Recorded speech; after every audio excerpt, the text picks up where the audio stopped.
Alam mo ba na may 5 paraan para kumita rin dito?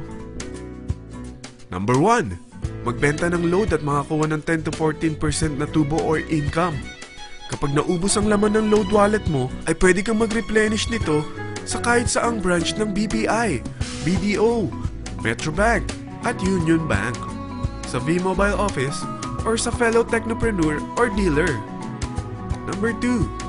Ang 20 pieces na Techno user o retailer card ay pwede mo ibenta sa mga gustong mag-e-loading business sa murang halagang 250 pesos o sa mga taong gusto makakuha ng 10 to 12% discount sa load. Number 3. Kung bawat isang retailer mo ay nagpapaload ng 1,000 pesos sa isang araw at sa loob ng isang buwan, ito ang maaari mong kitain. Dahil sa gusto nilang kumita ng 10 to 12% discount sa paglo-load, ikaw naman ay kumikita ng 1 to 2% sa ayaw at gusto mo. Di ba ang galing? Paggising mo bukas, nadadagdagan na naman ang pera mo. Number 4. Hindi ba sa isang product laging may endorser? At sila binabayaran ng produkto para lang sabihin na maganda ang product nila. Sabi ng V-Mobile, bakit hindi na lang ikaw ang bayaran nila sa pag-endorse ng Load Extreme? Pag na-endorse mo ang product at meron kang na-invite na maging dealer tulad mo, magkakaroon ka ng 500 pesos na incentive kada isang tao na may pasok mo.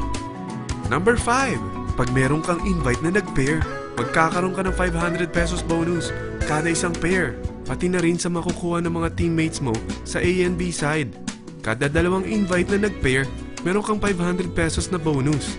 Kahit hindi na ikaw ang nag-invite sa kanila, basta nasa A side at B side mo at nag-pair, may bonus ka pa rin.